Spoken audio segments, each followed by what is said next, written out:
And then by the end of the night, it got to 75. And then as I start bouncing it off people, it got to 100. But I had about 10 or 15 people that I wanted to add that I thought that had some influence in rap and hip hop. And so it got to 115, 125. And then I said, okay, I'm just going to go 135 because. Welcome to the Audacious Living Podcast, hosted by my man, Audley Stevenson, the Odd Man.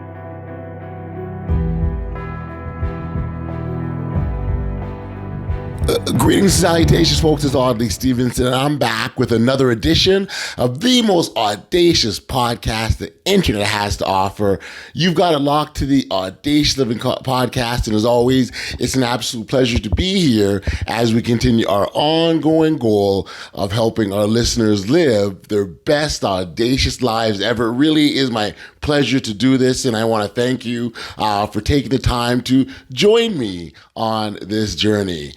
This is episode 241 of the podcast. I'm really happy to have Acie Earl join us. Now, Acie is a former Toronto Raptor, and in addition, he's also the author of a brand new book called The 135 Most Influential Songs in Hip-Hop and Why.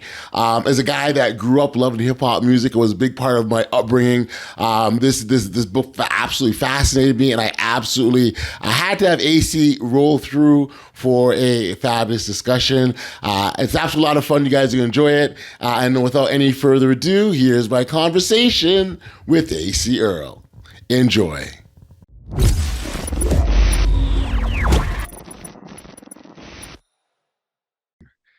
Acie Earl, man, it's great to have you back here on the Audacious Living Podcast. I'm gonna make you a regular. I'm gonna get you, you're gonna get you a couch. This is gonna be your spot, man. Yeah, man. I'll do the playoff stuff when it comes, the Final Four stuff. Let's chop it up, man. Sounds good. Now, we love chopping it up, but we're gonna take this conversation in a different direction than we normally do. And we're gonna focus on something that's near and dear to both of our hearts. And that's hip-hop music. And it's a very timely conversation because you've got a book out now called The 100, you got it in your hand right there, The 135 Most Influential Songs in Hip-Hop and the Why. And I think the why part to me is really, really nice because it provides some good context. So yes. We'll talk about what made you put this one together first and foremost. And why only 135? Or why 135? I mean, well, this year's the 50 year of hip hop. So you always see stuff that comes up in your feeds and people have lists and like my buddy, my ex roommate Hans, aka Haks 180 on Instagram, like he would send me little snippets every now and then all through the year. KRS-One would do something or say something, or Russell Simmons would say something, or Nas would say something. And we were just kind of corresponding back and forth. And then one summer day, I just said, man, we should do a book on like top 20. So like I called him on like a Sunday afternoon, he answered. And we got to 20 in like 2 minutes. That's nothing. And then he said, so then it got to like 50. And then by the end of the night, it got to 75. And then as I start bouncing it off people, it got to 100. But I had about 10 or 15 people that I wanted to add that I thought that had some influence in rap and hip hop. And so it got to 115, 125. And then I said, okay, I'm just going to go 135 because I think most people, because of the hip hop anniversary, they think it's all hip hop. It has to be all right. East Coast and New York artists. And that's not necessarily true. So me growing up in the Midwest, I grew up on everybody. Like the Midwest crowd is not just hip hop. Like we're rap and hip hop. So we grew up on Ghetto Boys. We grew up on Snoop, Dre, NWA. We grew up on Two Live Crew. we grew up on Ice Cube, we grew up on Too Short, we grew up on, you know, anybody Right. that put out music that was somewhat good. MC Breed, you know, Eminem. Right. So it's like, I think the East Coast people, they kind of, when it comes to hip hop, they don't put them really in, you know what I mean? So Right. they'll put Snoop, Ice Cube. A couple made the list, a couple, but by Yeah. and large, you're not throwing everyone in there. No. And I think that's kind of wrong. I think it's wrong. And I think it does the art a disservice, right? Like, you know, like they don't recognize any of the Cash Money or No Limit, you know, and those people were for sure influential. Sure. You know, they don't really recognize Ludacris or anybody from the South like Down Goody south. Mob or Outkast, you know Right. what I Okay. mean? David Banner, like, so I think, you know, when I put this 135, it's all encompassing. And it's also not, it's not gender specific. And it's also not group specific. So you can go groups and you can go artists, individual Right. artists, but I think you just go anything to me. Got you. Got you. Yeah. It is interesting, and I'd love to get your take on the difference between rap and hip hop. Yes. Because I think that's important for people to make that distinction. But the point you're making earlier with respects to the you know the geographical boundaries and territories of hip hop and who goes where and who you know who goes in what category, it's always an interesting one. And it's funny, you stopped at 135, but you probably could have made an argument for 150. I mean, I could have went to 150. I think easily. I was kind of scraping the bottom. I got in an argument with and I don't know if it's the real Buddha Monk or not. So it was a Buddha Monk on Instagram that said that Big L should have been in there. And I like Big L. And Hans put me on Big L. I didn't know who Big L was. Yeah, Hans put me on to Big L. I like Big L, but he didn't have a song that changed hip hop or was like, oh, that's different. You know what I mean? But Big L's a legend, obviously. I mean, you can't, you know, Yeah, so that's so here's what I think is important to do when you're entering into an exercise such as this one. The parameters for entry have to be crystal clear. Yes. Right? Like and it's not a ranking, not to cut you off. It's not a ranking. Right. And it's not their best song. And Right. that's the thing that people get into it is like, oh, you got to have him in there. He's the top 5 of all time. Okay. But we're not ranking, and we're not ranking their song. So those are the kind of crystal clear, you know, parameters. Yeah, you have to.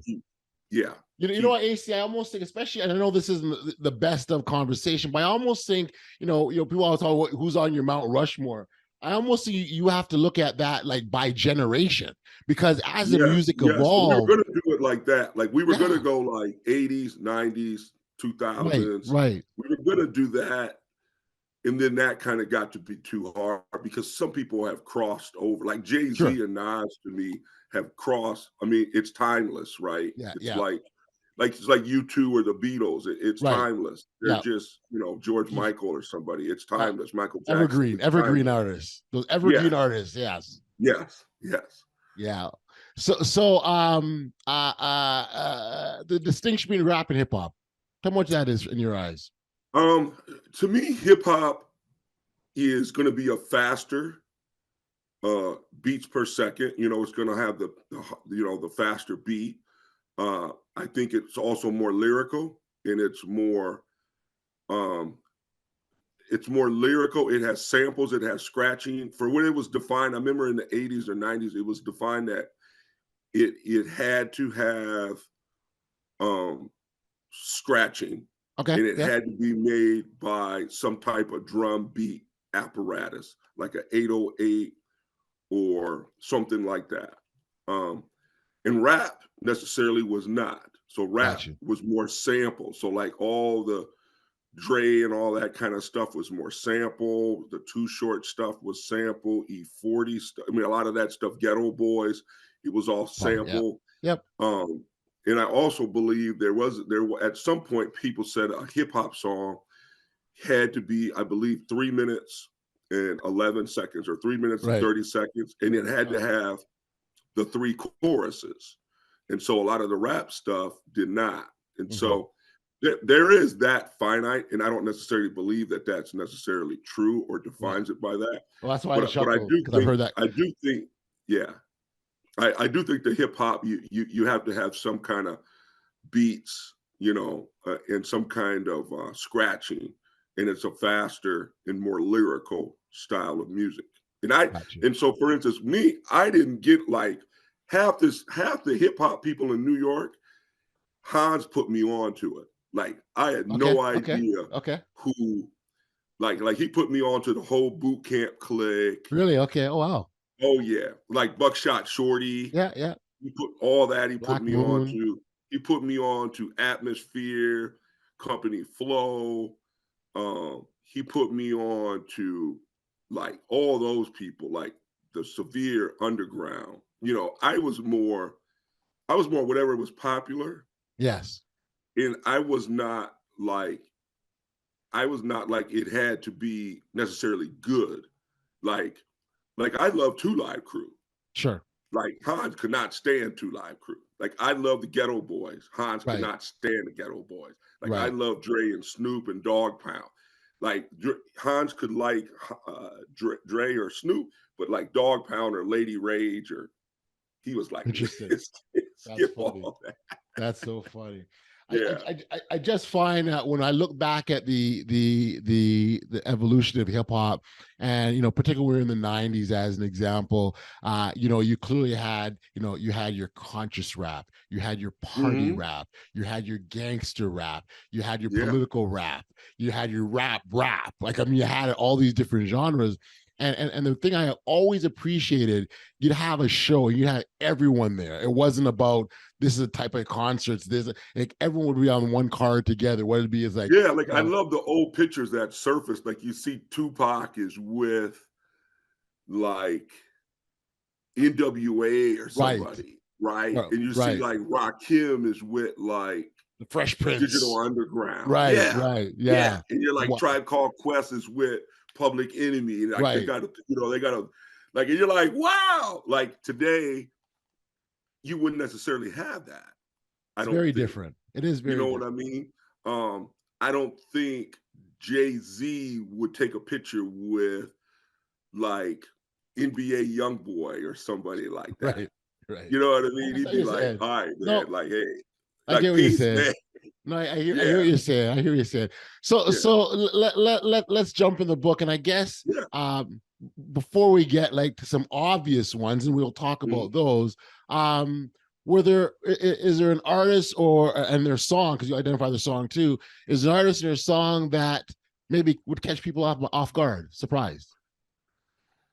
Yes, like the Nas and Jay-Z was hard. Like I debated Hans a lot, and Hans kind of went like, so Hans' background, he's from Vermont, but he's a New York dude. Like he would go to New York every summer, buy clothes, go to like Dr. J's and buy sneakers, go down on like Folsom Ave and buy, like that was his thing. So he was New York to the T. Yeah. And then after college, he went and lived in New York.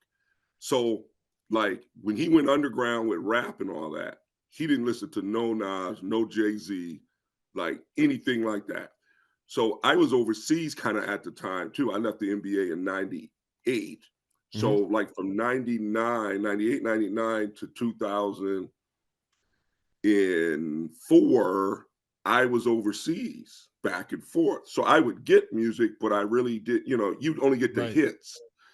So like the Nas was hard to debate. Jay-Z was hard. I think even NWA, Ice Cube was hard. 50 Cent, G-Unit, that was hard. I think, there's a few that you're like could go either way. Yep. EPMD was kind of hard for us. So that one we picked Jane. Okay. And the reason why we picked it is because that's the first time that somebody made a song that every album they put a Jane. Continue. That's right. Yeah. And some artists kind of continued in that. And didn't the last So one was like a that dude? was Was it the very last one was a dude? yeah. Like and the last time me and Hans were talking, we were like trying to quote the like, you like I think he was like, yeah, I lift up the skirt, she had a Bozak or something. And yeah, like, and we just like when we first listened to it, we were like, oh, like that is hot, man. That is like dope. Like, Yeah, no, yeah. So I think they definitely were the one to do that. It's interesting, like I mean, because I mean, EPMD's had some bangers. We all know that. So I think that would yeah, I saw that them in definitely, concert. I was fortunate to see them in concert yeah. once. And yeah, so yeah, they had a lot of bangers, you know. So did you go with, you know, could you go with Gold Digger? You could go with Gold Digger. I was always You I was know, always a fan of the Big Payback, man. That was one of my tracks. I used, yeah, you know what I'm yeah. saying? The Like, Big Payback. Yeah. So what you're saying? yeah, oh yeah. Uh, yeah. So you could have went with with a few, but like I said, we're trying to stay in the most influential. How did it change the game? And I think it's Jane. Interesting. Okay. All Yeah. right. That's a good one. So Yeah. let's I'm just gonna throw some Yeah. random artists who I think maybe, you know, that would provide some influence, and you let me know. Yeah. Let's talk about Tribe Called Quest. Oh, we struggle with Tribe. We struggle. Like Tribe, we struggle. I put I think we went with either I Left My Wallet in El Segundo, or we went with uh, That would have been the first one to sell. But I mean, yeah, you could have. I mean, Award Tour was up there. You had uh, uh, uh, Bonita Applebaum was a big one for yeah, them as yeah, yeah, well. yeah, yeah. That was the second one. Yeah. So that one we went with Bonita Applebaum or Try or Lost My Wallet. And we said that because that was like the time, I guess, when rap was really going hard, right? Gangster rap was really coming. And like they kind of had this vibe where like they weren't wearing gold jewelry, they didn't wear like sneakers and Kangos, and then they were kind of on the Afrocentric, but they weren't like rebellious Afrocentric. Right. So they were like, we're just our own dudes, man. That's right. They Like yeah. When you look at that, even that very first video, El Segundo, uh, yes, like you know it's you know it's hip hop. Like you're like I know it's hip hop, right, but I'm looking at it, it doesn't look like it, right? yes, I yes. mean, And you're like, what's up with these dudes? that's right. And They so weren't what's funny, worth. Hans called it. Hans said, listen, these dudes, Q-Tip is the man. He said, you watch. He said, this is just, you know, and this is kind of when record labels were doing this, right?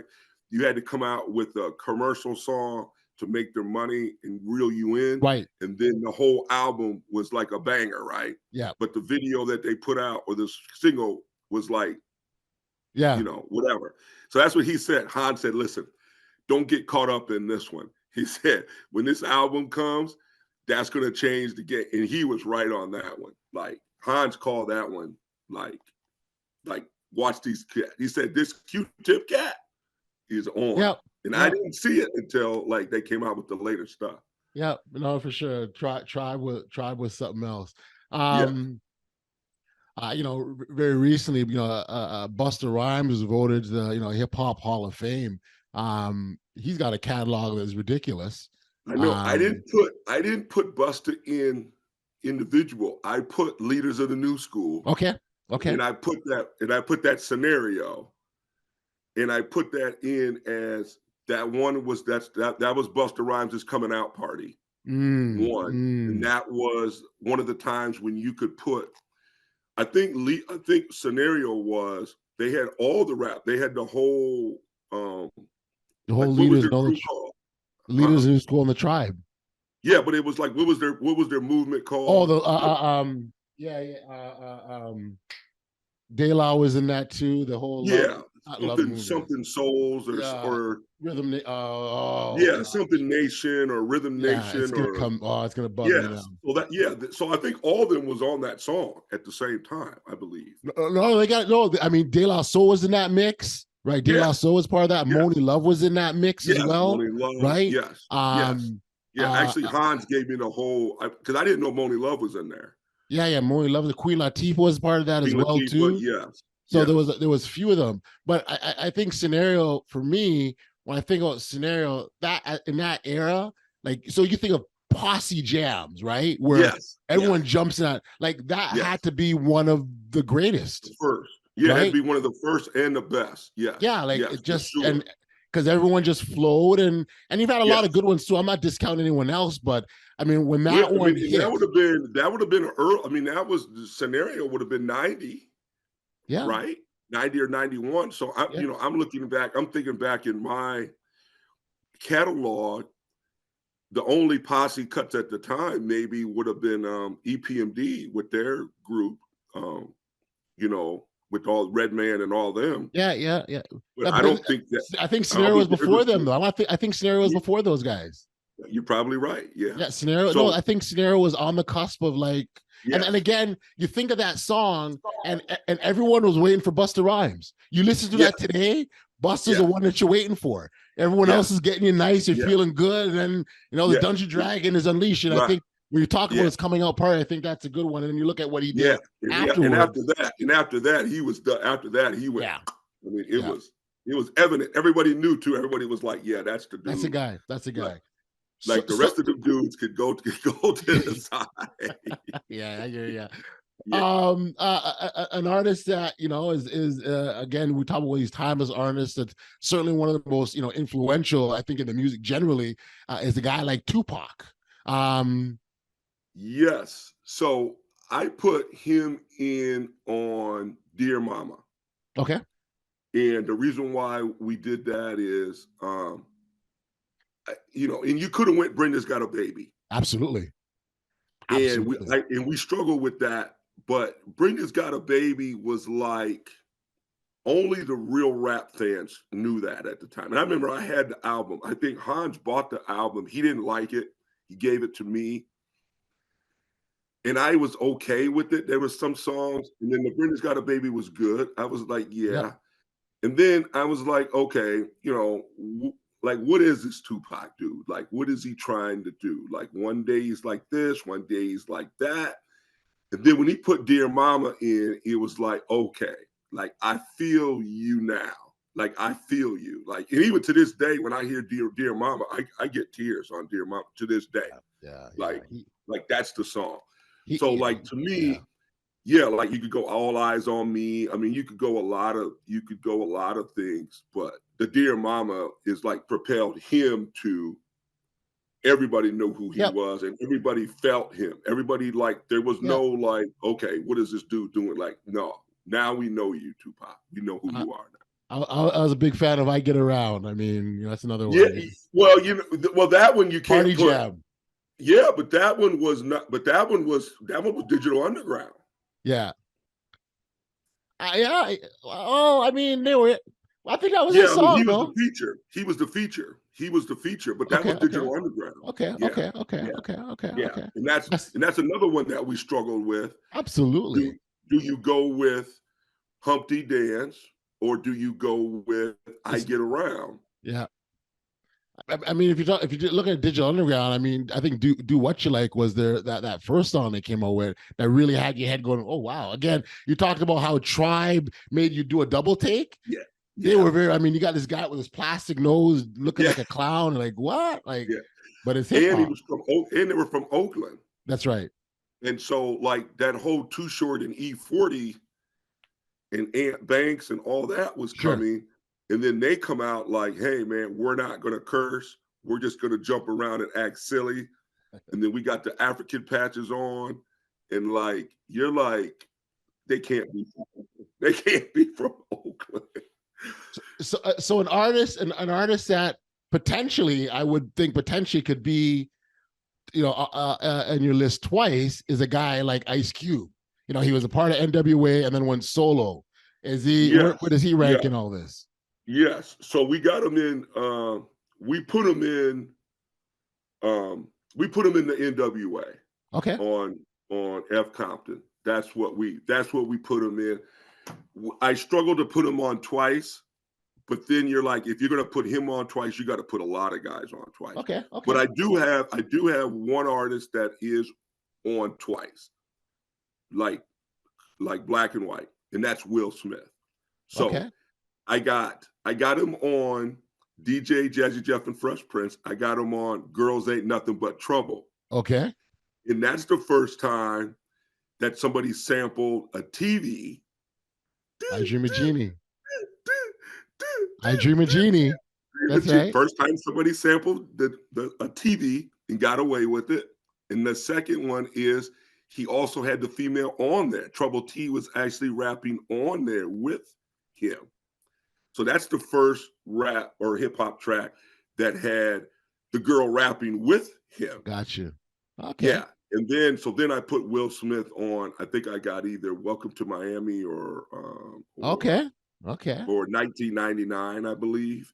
Well, and so and so that one I put him on because I think he was like the first guy. Like, listen, I'm an actor now, but I'm a rap. Yeah. Or you know what I'm saying? And so that kind of changed the game where you had like Jamie Foxx and you had other guys like, you know what? I'm an actor, but I'm a singer too. Yep. So I think and everybody accepted Will Smith for that. Like nobody was like, no, man, that can't work. Everybody was like, oh man, that dude, he still got it. Like, got you. Yeah.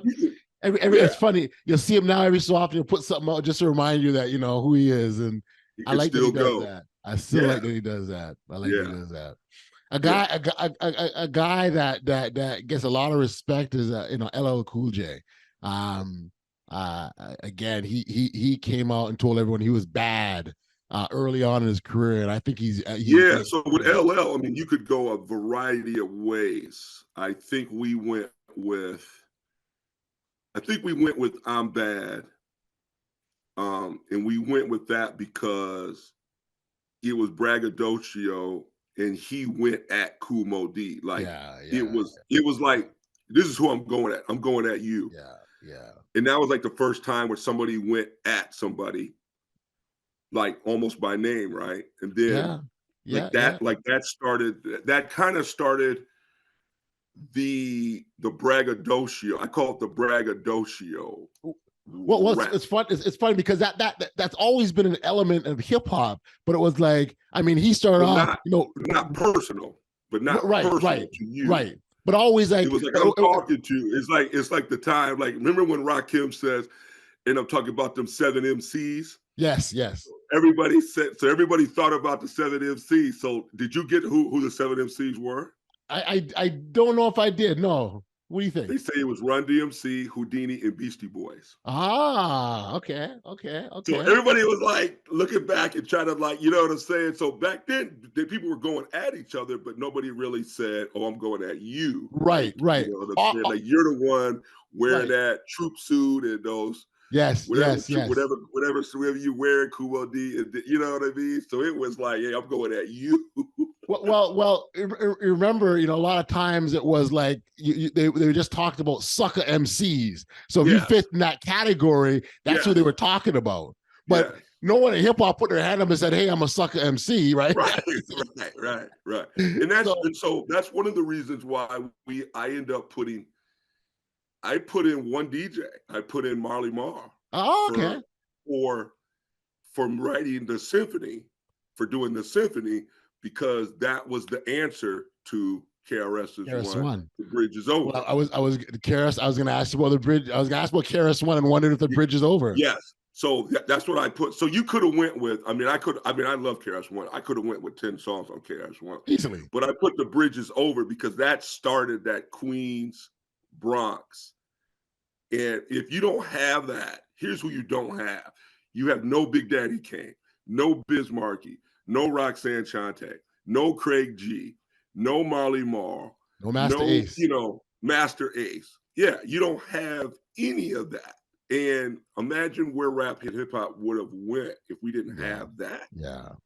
No, for sure. And that was a fun era. Like whenever one of those dudes came out with a song, you're like, who do they go after? Well, that's exactly it, right? Kool G Rap and Polo. Yeah. Come on. Let's talk about Kool G Rap, man. Like, what would I have put? I put them. What would I have put? Yeah, Kool G Rap is, again, you've got artists out there that are just. Yeah, I mean, I definitely got them in there because they were like the first ones to like the Dookie gold, like they had the Big Trump Daddy jewelry, Kane.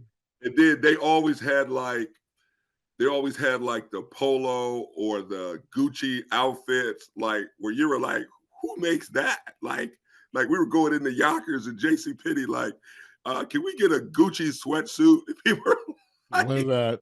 what? Like they would have the hat, they'd have the fit. Oh, they would have the Fendi, the Gucci, oh my gosh, yeah. But yeah, you had to have. And he was the first guy to rap to me. You know, Eric Sermon had the list, Yep. but like Coogee Rap had that list, and you were like, yeah, like. Yeah. And what I love about that is, you know, undoubtedly, I'm sure over the course of his life growing up, that list was seen as an impediment or something to hold you back. And there's no, I mean, I've not heard. I'm sure there's stories out there, and I'd love to hear him It's take gotta on be. that. It's gotta right? be. But you know, and then again, so you got to salute Marley Marl, right, for putting that out, and Fly Tie. Like those guys were like, you know, instrumental in like that whole Queens Brit. I mean, you know, and without that, you know, you don't have Nas. You don't get Nas. And Mobb Deep out of that. Yeah. Let's get a couple more in here. I'm trying to think. Okay. I mean, a guy like Eminem, he's had his mark on the game. Yeah, I put the first one. I Am Slim Shady. I put that one. I think you could go 8 Mile, but I think 8 Mile was everybody already knew about Eminem, and they thought, you know, they knew him because of Dre and all that, and he was featured. And so I'm like, I think the first one is the one where you're like, he's got talent. This guy can rap. Dre's behind him. And, you know, and he starts that whole Michigan. He brings back Michigan. He didn't start Michigan, but he brings back Michigan. So he brings Michigan back with D12, Obi Trice. Now you have the sprinkles with Big Sean. So like, you don't have Eminem, like that whole. I think Michigan dies. Dies. Yeah, I hear you. No, he definitely did a lot to put it on the map. I don't know how we don't talk about Uncle Snoop, man. Like, I mean, talk about longevity in the game. What's Snoop Dogg saying? You got to go gin and juice, man.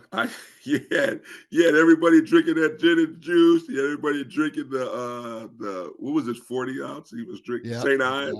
St. Ives. I go gin and juice. You could go. What's my name? I think What's My Name, his first single was the one that got people's attention. Who you talk about? Snoop. Yeah. What's My Name? No, I thought it was Murder Was the Case. Okay.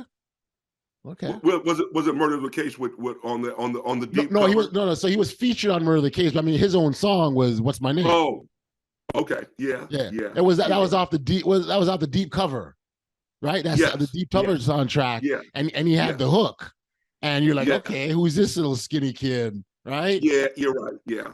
And then Snoop, you could go a lot of ways with Snoop, man. You go a lot of ways with Snoop, you know, but I don't put. Somebody was saying you had to put Dog Pound in there, and I was like, nah. And I like Corrupt. You know, Corrupt is from Philly. Sure. You know, so I mean, he's got Corrupt always brought that East Coast to him. You know, got you feel for it. So, I mean, who you talk to. It's funny who you talk to when you talk to about artists. You know what I mean? It's like, who do you talk to? What era did they grow up in? Right. Like I was talking to some guys, they were like 35, 40. I was talking about the book, and I go, we used to give tapes to each other when we traveled. Right. And record it. And we come back with the hip hop, and then we slice it up on a dual cassette, and then we, you know, basically we were mixing it. And I said, you go to any park and hear it. And I said, you go to the park, you play ball, you'd hear it. Dudes would be breakdancing, dudes would be doing graffiti, and then dudes would be like shooting dice or playing the dozens. And I was like, that was every day. And it was like, that was the culture. And I said, then it got to be where you went to a record store and you bought it on Tuesdays, and you talked to the record dude. That's right. You know, and he told you what to do. You know, or you listen to it at like Friday night at 6 to 7 p.m. That's or Sunday night like 12 to 1 a.m. Like that was the culture. Like that's the only way you could get it. And if you didn't have those little plugs and you wouldn't get it. Got you. Right. Got you. No, you're right. You're right. Acie, being a couple old hip hop heads like you and I, we've been talking a lot about, back in the day, but in terms of current artists, I mean, more modern artists, you've got a whole whack of just really incredible artists that are making their mark on the scene. The Nicki Minaj's of the world. Yes, I got Nicki Minaj. I got Drake. I got Drake. I did put Megan Thee Stallion in. Okay. I put Kanye in. I mean, he's a little, he's young, but he's a different age. I did put those dudes in, or those people in. Of course, you got to live the females' love with Queen Latifah, sure, Moni Love, MC Light, MC Light, right? Yeah, so I mean, and I put 2 Live Crew in. You got to put 2 Live Crew in. Uncle Luke, you got to put Uncle Luke in, right? Yeah. I put Ghetto Boys in. I didn't put Scarface in. People kind of got upset with me. I put Ghetto Boys in. I'd have put Scarface on his own too. I mean, he's he could. I mean, what was it? Because what was his probably? If you put Scarface, what would he put? What would you? I've never seen a man cry. Yeah, I mean, that gave you. So you talked about like Tupac with Dear Mama. Tupac, right? Yeah, and Dear Mama. That's at that level for me. Yes, that one and Pete Rock and CL Smooth Troy. They reminisce over you. Yeah. So there's I mean, I think what makes this fun is you got so much to choose from, so much at your disposal, so much you can go this way or that way, and there's almost no right or wrong answer when you define the criteria as influential. Yep, and that's why it's important that you do that up front, right? That's why it's very important you need to be very clear. This is why I'm not who hit me in the moment, who I love, who touched me. It's got to be broader than that, right? Where your heart is. Yes. Very cool. Yeah, I have 2 overseas artists. I have I Am. Okay. So they're a group. They're French. They're French Arabic rappers. They were influenced by Wu-Tang. Okay. So I played in Paris when I left the NBA. I was in Paris for 6 months, and you would hear rumblings in the club. Sometimes there'd be a hip hop night, and you would hear this song they would play, right, that had Wu-Tang like samples and stuff. And then you would hear some guys rapping like Wu-Tang, and I picked them up as Sons of Man. And then you'd hear the French guys rapping. So the song was called I Am Sons of Man. We're coming from the Wu-Tang Clan. And I'm like, I'm a Wu-Tang fan. Like, there is no song. Who is this? And it took me like 3 months to track this down. So apparently Wu-Tang came when they did the Reunited tour. They came to Paris. They stayed like for a week, and all these artists were begging to do songs with Wu-Tang. RZA didn't want to do it, so he gave Sons of Man that. Gotcha. And Sons of Man recorded this song. So I got them on there because that's the first time a rap song was a duo with an overseas group that actually sang in their language. Got you. Wow. Yeah. So I have that in there. And then I have a guy, I don't know if you ever heard of MC Solar. Yep. Yeah, French guy. Yeah. Yes. When I went to Europe the first time, when I was at Iowa playing on a tour, I went to a record store and I said, give me the hottest thing here. And everybody said it's MC Solar. So I brought this guy back that summer and I would bang it in my truck. And people would pull up and they'd be like this. And then he'd start rapping and they'd be like, and they're like, what is he rapping in? I'm like, French, man. French, man. I don't know. It sounds good. Yeah, so I got MC Solar in there. So yeah, I have 2 overseas people. Nice. Well, hey, listen, Acie, I love the labor of love. The book for those listening again. Give us the title of the book and where they can get it. Yeah, 135 of the most influential rap and hip hop songs of all time, available on Amazon. You can get it for Kindle as well, or you can go to my website, Venom Sports Training, get a signed copy. I'll send you a copy if you want a signed copy by me. So, yeah, I'm lucky I haven't had any death threats yet from anybody. So I put most of the gangster rappers on, so then nobody can come back at me. So I got E40, I got NWA, I got all the hard dudes. So just to cover all your bases. Just cover all my bases, man. So I hope I can still travel to the West Coast and to the South Coast. You're good. I love it. Yeah. Man, Acie, this is cool. Thank you for doing this. Yeah. We'll circle back. And again, congratulations. It's important. Again, a hip hop head like myself is loving it. It's a great idea. And yeah, man. Yeah, I may see you in the spring. Dave wants to maybe try to book me at the Juno Awards. Oh, there we go. Okay. Yeah, so he's hoping to get the 13 Rules stuff out there, and maybe Perfect. They'll either play it or so let's stay in touch, man. Yeah, for sure. But good to see you for the Junos. I gotta make a trip over. Now, sounds good. Yeah.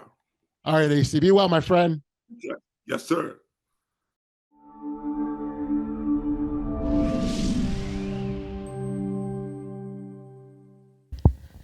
Back we are here on the podcast. Much thanks and appreciation goes out to Acie for being here and really the fun chat and dialogue about hip-hop music. I certainly love the concept of your book, and I definitely encourage our listeners to grab themselves a copy. As always, the details are provided in the show notes. But yeah, the idea of the 135 most influential songs and the reasons why are a big deal. And so thank you for Acie for doing this, and I appreciate the time. If I look back at the conversation Acie and I had, there's so much great things that came out of it, but if there's just one thing I take from the chat, it'd have to be this. As we mark the 50th year of celebrating hip-hop music, we are reminded of the incredible impact this genre has had on our culture, especially on the lives of our young people. Hip-hop has been more than just a style of music. It's been a force for change, a voice for the voiceless, and a powerful influence on the world. From its humble beginnings in the streets of the Bronx to its current status as a global phenomenon, hip-hop has offered young people a platform to express themselves, to speak out against injustice, and to share their stories with the rest of the world. It's provided a voice to the marginalized and has given a sense of belonging to those who felt like outsiders. Hip-hop has been a vehicle for social commentary, tackling issues such as racism, poverty, and the struggles of everyday life. Moreover, hip-hop has offered opportunities for self-expression and creativity. It's inspired countless individuals to pursue their passions, whether through music, dance, graffiti, or fashion. It's shown young people that their voices matter, and they have the power to affect change in their communities. At its core, hip-hop is about resilience, empowerment, and the relentless pursuit of dreams. It's taught us the value of authenticity and the strength that comes from embracing our individuality. It's broken down barriers and brought people together across the racial, cultural, and geographical divides. As we look back on 50 years of hip-hop, we celebrate not just the music, but the movement it has sparked. We honor the artists, the activists, and the visionaries who've used hip-hop as a platform for social change and empowerment. We recognize the impact it's had on shaping the lives of countless individuals and the enduring legacy as a cultural force. So here's the 50 years of hip-hop, to the artists who dared to speak their truth, to the communities that found strength in its rhythms, and the generations of young people who've been inspired to make their mark on this world. May the influence of hip-hop continue to audaciously uplift, educate, and empower for years to come. We've sadly reached the end of another episode of the most audacious podcast the internet has to offer. And as always, I send my thanks and appreciation to our amazing listeners and those lovers of Audacious for your tremendous ongoing support. Do know that it is always appreciated. Until next time, stay safe, be kind, show love to one another, and be audacious. You've been listening to the Audacious Living Podcast, hosted by Acie Stevenson. If you enjoyed what you heard, be sure to like, subscribe, and share. Until next time, be audacious.